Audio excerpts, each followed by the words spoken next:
ఏంట్రా అలా చూస్తున్నావు? ఇది హోటల్ కదా నాన్న? పెళ్లి చూపులు హోటల్లోనా? ఇది హోటలేరా, కానీ ఇది పిఠాపురం మంగమ్మ గారి ఆధ్వర్యంలో నడుస్తుంది. వారి కుటుంబం అంతా ఇక్కడే ఉంటున్నారు. చాలా పేరు ప్రఖ్యాతలు గల ఆవిడ. ఆస్తి అంతస్తు పరువు ప్రతిష్టలు గల కుటుంబం వాళ్ళది. పిఠాపురం మంగమ్మ గారంటే రాష్ట్రంలోనే చాలా పెద్ద పేరు. ఆ ఇంటి సంబంధం మన వెతుక్కుంటూ రావటం మన అదృష్టం. అందుకే పెళ్లి చూపులకు రమ్మంటే వెంటనే సరే అని చూడ్డానికి వచ్చేసాం. ఆవిడ గారి గురించి నేను విన్నానురా. మనకు అన్ని విధాలా తగిన సంబంధం. నమస్తే అండి. నమస్కారం బాబు. హలో. మీకోసం ఎదురు చూస్తున్నాం. Thank you.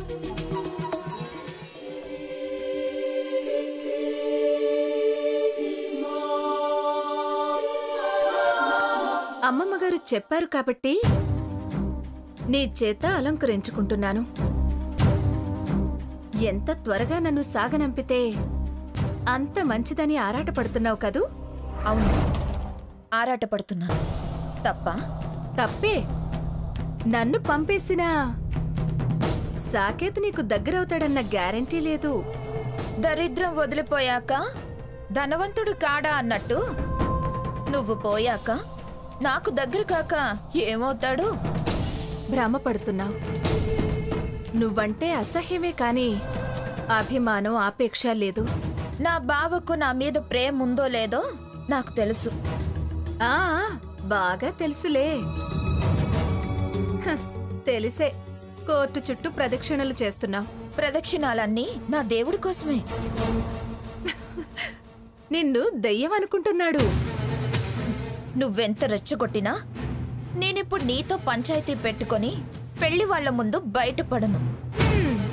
నాకు నిన్ను బయటపడేసి కావాలనే సంబంధం చెడగొట్టుకుంది అని పేరు తెచ్చుకోవడం ఇష్టం లేదు.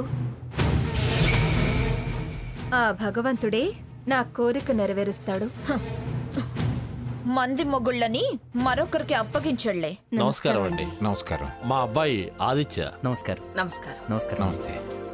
మా ఆవిడ పిఠాపురం మంగమ్మ. నమస్కారం అండి. నమస్తే. నా పెద్ద మనవడు రఘురాం.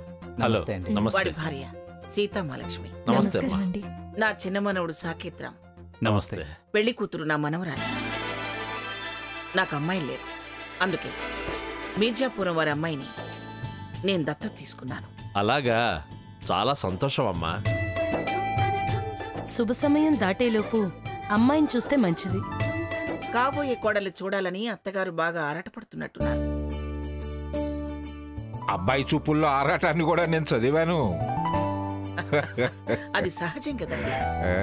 సీత, నువ్వు వెళ్ళి హంస తీసుకురా. అలాగే అమ్మమ్మ గారు.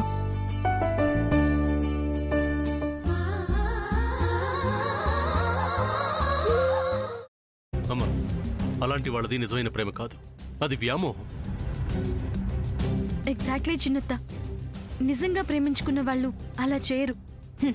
ఎంత మనసు విరిగిపోతే కన్న కూతుర్ని పట్టుకొని మా దృష్టిలో చచ్చిపోయా ఉంటుందా తల్లి?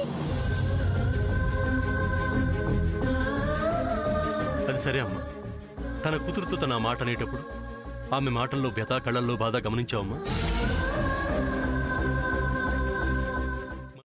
పెద్దబాబుకు బర్త్డే విషెస్ చెప్పు కూడా వెళ్ళాం కదా. ఊరికే ఎలా కాలిపోతుంది? మంట పెడితేనో పడితేనో తగలబడుతుంది.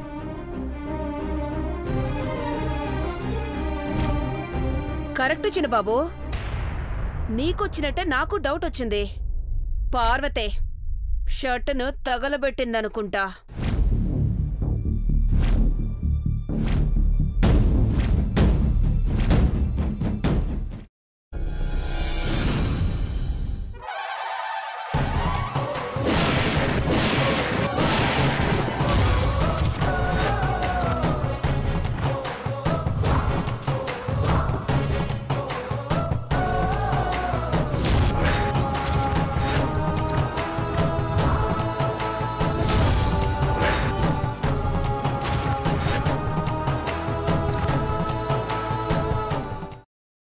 తర్వాత పొట్టు తీసేసి చాప్ చేసి పక్కన పెట్టుకోవాలి.